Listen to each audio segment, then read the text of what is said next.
ರನ್ಯಾರಾವ್ ಪ್ರಕರಣಕ್ಕೆ ಸಂಬಂಧಪಟ್ಟ ಹಾಗೆ ನಮ್ಗೆ ಗೊತ್ತಿಲ್ಲದೆ ಇರುವಂತಹ ಸಂಗತಿಗಳು ಬಹಳ ಇದ್ದು ಅಂತ ಇನ್ಸೈಡ್ ಕಹಾನಿಗಳನ್ನ ಕೆದಕುವಂತ ನಿಟ್ಟಿನಲ್ಲಿ ಇದೀಗ ತನಿಖಾಧಿಕಾರಿಗಳು ಮುಂದಾಗಿದ್ದಾರೆ. TV9ಗೆ ಸಿಕ್ಕಿರುವಂತ ಮೂಲಗಳ ಮಾಹಿತಿ ನೋಡಿದ್ರೆ ಎಂಥವರು ಕೂಡ ಬೆಚ್ಚಿ ಬೀಳಬೇಕು.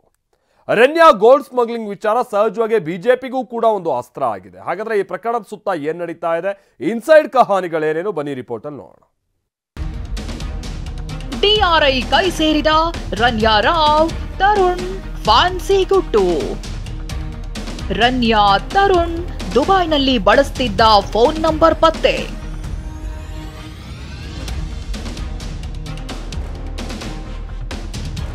ಗೋಲ್ಡ್ ರಾಣಿ ರನ್ಯಾರಾವ್ ಕಹಾನಿಗಳು ಒಂದೊಂದಲ್ಲ ನೋಡಿ.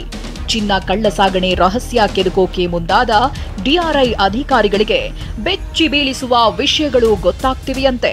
ವಿಚಾರಣೆಯಲ್ಲಿ ತನಗೇನೂ ಗೊತ್ತಿಲ್ಲ ಅಂತಿದ್ದ ಇದೇ ರನ್ಯಾಳ ಅಸಲಿ ಕತೆಗಳು ರಿವೀಲ್ ಆಗ್ತಿದ್ದು TV9ಗೆ ಮೂಲಗಳಿಂದ ಎಕ್ಸ್ಕ್ಲೂಸಿವ್ ಮಾಹಿತಿ ಲಭ್ಯವಾಗಿದೆ.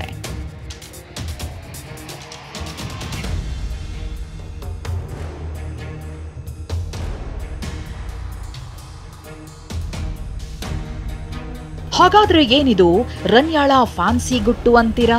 ಅದನ್ನೇ ಎಳೆ ಎಳೆಯಾಗಿ ತೋರಿಸ್ತೀವಿ ನೋಡಿ. ರನ್ಯಾರಾವ್ ಫ್ಯಾನ್ಸಿ ನಂಬರ್ ಗುಟ್ಟು DRI ಕೈ ಸೇರಿದ್ಯಂತೆ. ರನ್ಯಾರಾವ್ ತರುಣ್ ಕೊಂಡಾರು ರಾಜು ದುಬೈನಲ್ಲಿ ಬಳಸ್ತಿದ್ದ ಫೋನ್ ನಂಬರ್ನ ಕೊನೆಯ ಸಂಖ್ಯೆಗಳು ಪತ್ತೆಯಾಗಿವೆ.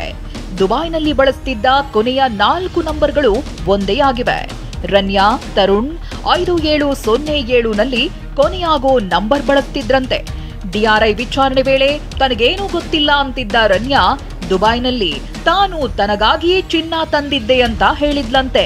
ಆಗ DRI ಅಧಿಕಾರಿಗಳು ದಾಖಲೆಗಳನ್ನ ಮುಂದಿಟ್ಟು ಪ್ರಶ್ನಿಸಿದಾಗ ರಹಸ್ಯಗಳು ರಿವೀಲ್ ಆಗಿವೆ. ಸಾಕ್ಷ್ಯಗಳು ಸಿಕ್ಕ ಬೆನ್ನಲ್ಲೇ ತರುಣ್ ಕೊಂಡಾರು ರಾಜು ಬಂಧನವಾಗಿದೆ. ಮಗಳಿಗೆ ಪ್ರೋಟೋಕಾಲ್ ಕೊಡುವಂತೆ ರಾಮಚಂದ್ರ ರಾವ್ ಕರೆ. ಇನ್ನೊಂದು ಅಚ್ಚರಿ ವಿಷಯ ಏನಂದ್ರೆ ರನ್ಯಾ ಮಲತಂದೆ DRI ತನಿಖೆಯಲ್ಲಿ ರಾಮಚಂದ್ರ ರಾವ್ ಪಾತ್ರ ಬಯಲಾಗಿದೆ. ರನ್ಯಾರಾವ್ ದುಬೈಗೆ ಹೋಗುವಾಗ ರಾಮಚಂದ್ರ ರಾವ್ ಅಧಿಕಾರಿಗಳಿಗೆ ಕರೆ ಮಾಡಿ ಮಗಳಿಗೆ ಪ್ರೋಟೋಕಾಲ್ ಕೊಡುವಂತೆ ಹೇಳ್ತಿದ್ರಂತೆ. ಮಗಳು ಏರ್ಪೋರ್ಟ್ ತಲುಪುವ ಮೊದಲೇ ತಂದೆ ಕಾಲ್ ಹೋಗ್ತಿತ್ತಂತೆ. ಆದ್ರೆ ಮೊನ್ನೆ ಮಾತ್ರ ರನ್ಯಾ ಕಾನ್ಸ್ಟೇಬಲ್ ಬಸವರಾಜ್ಗೆ ಕರೆ ಮಾಡಿದ್ದರ ಬಗ್ಗೆ TV9ಗೆ ಮಾಹಿತಿ ಸಿಕ್ಕಿದೆ.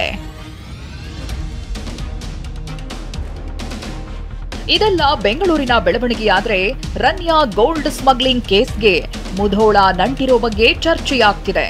ಸಹಕಾರಿ ಬ್ಯಾಂಕ್ನಿಂದ ರನ್ಯಾ ಖಾತೆಗೆ 2022ರ ಏಪ್ರಿಲ್ 27, 28ರಂದು ರನ್ಯಾ ಖಾತೆಗೆ 10 ಲಕ್ಷ ಹಣ ವರ್ಗಾವಣೆಯಾಗಿದೆ ಅನ್ನೋ ಮಾತುಗಳಿದ್ವು. ಆದ್ರೆ ಈ ಆರೋಪವನ್ನ ತಳ್ಳಿ ಹಾಕಿರುವ ಜಿಲ್ಲಾ ಸೌಹಾರ್ದ ಅಭಿವೃದ್ಧಿ ಅಧಿಕಾರಿ ವೆಂಕಟೇಶ್, ನಮ್ಮದು ಚಿಕ್ಕ ಬ್ಯಾಂಕ್, ವಾರ್ಷಿಕ 2 ಕೋಟಿ ವಹಿವಾಟಿದೆ.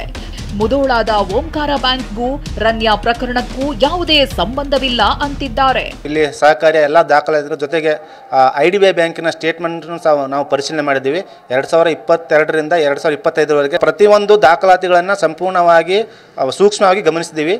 ಅಂಥ ಸಂದರ್ಭದಲ್ಲಿ ಯಾವುದೇ ಇಂಥ ವ್ಯವಹಾರಗಳು ಕಂಡು ಬಂದಿಲ್ಲ ಸರ್. ನಮಗೆ ಇದಕ್ಕೂ ಮತ್ತೆ ಆ ರನ್ಯಾ ಖಾತೆಗೂ ಯಾವುದೇ ಸಂಬಂಧಗಳು ಇಲ್ಲ ಅಂತೇಳಿ ನಮಗೆ ದಾಖಲಾತಿಗಳು ತೋರಿಸ್ತಾ ಇದ್ದೇವೆ ಸರ್. ಇಷ್ಟೆಲ್ಲ ಬೆಳವಣಿಗೆಗಳ ನಡುವೆ ವಿಪಕ್ಷ ನಾಯಕ R ಅಶೋಕ್ ರನ್ಯಾಗೆ ಪ್ರೋಟೋಕಾಲ್ ಹೇಗೆ ಕೊಟ್ರು ಅಂತ ಪ್ರಶ್ನೆ ಮಾಡಿದ್ರು.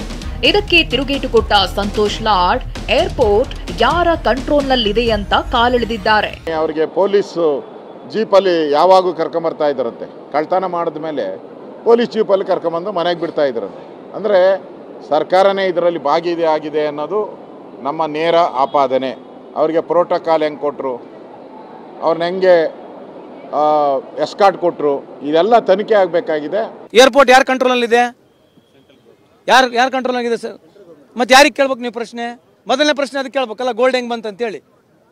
ಫಸ್ಟು ಇನ್ವೆಸ್ಟಿಗೇಷನ್ ಆಗಲಿ ಮಾಡೋಣ, ಪ್ರೋಟೋಕಾಲ್ ಶಿಷ್ಟಾಚಾರ ಉಲ್ಲಂಘನೆ ಆಗಿದೆ, ಅದ್ರ ಬಗ್ಗೆ ಚರ್ಚೆ ಮಾಡೋಣ. How did this gold come? Ashok ಇನ್ನೂ ಒಂದು ಹೆಜ್ಜೆ ಮುಂದೆ ಹೋಗಿ ಮಂತ್ರಿ ಮೇಲೆ ಕ್ರಮ ಆಗ್ಲಿ ಅಂದ್ರು. ಈ ಮಾತಿಗೂ ಲಾರ್ಡ್ ತಿವಿದಿದ್ದಾರೆ. ಸರ್ಕಾರ ಇವತ್ತು ತಪ್ಪಿತಸ್ಥರ ಸ್ಥಾನದಲ್ಲಿದೆ. ಈಗಾಗಲೇ ಈ ತನಿಖೆ CBIಗೆ ಹೋಗಿದೆ. ಅವ್ರು ನಿಷ್ಪಕ್ಷವಾದಂಥ ತನಿಖೆ ಮಾಡಲಿ. ಯಾರು ಪತ್ರಿಕೆಗಳಲ್ಲಿ ಬರ್ತಾ ಇದೆಯಲ್ಲ ಮಂತ್ರಿ ಇದೆ, ಅವ್ರ ಮೇಲೆ ಕ್ರಮ ಆಗಲಿ. ಈಗ ಅವರಿಗೆ ಮಾಹಿತಿ ಇದ್ರೆ ಯಾರು ಸಚಿವರು ಅಂತ ಅವರಿಗೆ ಮಾಹಿತಿ ಇದೆ, ಅವರಿಗೆ ಬಹಿರಂಗ ಕೊಡಲಿ. ಈಗ ಇನ್ವೆಸ್ಟಿಗೇಷನ್ ಚಾಲು ಆಗೈತೆ, ಅದೇ ಕೇಳ್ತಿರೋದಲ್ಲ. ಮತ್ತು ನೀವು ಹೇಳ್ರಿ ಯಾರ್ಯಾರು ನಿಮ್ಮ ಸಚಿವರು ಭಾಗಿಯಾಗಿದ್ದಾರೆ, ಕೇಂದ್ರದ ಯಾವ್ದಾದ್ರು ಸಚಿವರು ಭಾಗಿಯಾಗಿದ್ದಾರೆ ಗೋಲ್ಡ್ ಸ್ಮಗ್ಲಿಂಗ್ನಲ್ಲಿ ಅಂದರೆ? ಈಗ ನಮ್ಮ ಕರ್ನಾಟಕ ಸಚಿವರ ಬಗ್ಗೆ ಹೇಳ್ತಾ ಇದ್ದಾರೆ. ಮತ್ತು ಈಗ ಇದೇ ಥರದ ಎಷ್ಟು ಪೋರ್ಟ್ಗಳು, ಯಾವುದೋ ಏರ್ಪೋರ್ಟ್ಗಳಿದ್ದಾವೆ controlled by central government. Ramya ಪ್ರಕರಣದ ತನಿಖೆ ಸಿಐಡಿಗೆ ವಹಿಸಿ ರಾಜ್ಯ ಸರ್ಕಾರ ಆದೇಶ. ರಮ್ಯಾ ಪ್ರಕರಣವನ್ನ ಒಂದು ಕಡೆ ವಿಪಕ್ಷಗಳು ಅಸ್ತ್ರ ಮಾಡಿಕೊಂಡು ಅಟ್ಯಾಕ್ ಮಾಡ್ತಿವೆ. ಹೀಗಾಗಿ ಸತ್ಯಾಸತ್ಯತೆ ತಿಳಿಯೋಕೆ ಮುಂದಾದ ಸರ್ಕಾರ ರಮ್ಯಾ ಪ್ರಕರಣದ ತನಿಖೆ ಸಿಐಡಿಗೆ ವಹಿಸಿ ಆದೇಶ ಹೊರಡಿಸಿದೆ. ಚಿನ್ನ ಸಾಗಾಟದ ವೇಳೆ ಪೊಲೀಸರ ಲೋಪದೋಷ, ಪೊಲೀಸರು ಭಾಗಿಯಾಗಿರುವ ಶಂಕೆ ಹಿನ್ನೆಲೆ ತನಿಖೆಗೆ ಆದೇಶ ಹೊರಡಿಸಿದೆ. ಅದೇನೇ ಹೇಳಿ, ಗೋಲ್ಡ್ ಸ್ಮಗ್ಲಿಂಗ್ನಲ್ಲಿ ರಮ್ಯಾ ಗುಟ್ಟು ಒಂದೊಂದಾಗಿ ರಿವೀಲ್ ಆಗ್ತಿವೆ. ಇದು ನಾಯಕರ ವಾಗ್ಯುದ್ಧಕ್ಕೂ ವೇದಿಕೆ ಕೊಟ್ಟಿದೆ. Bureau report, TV9.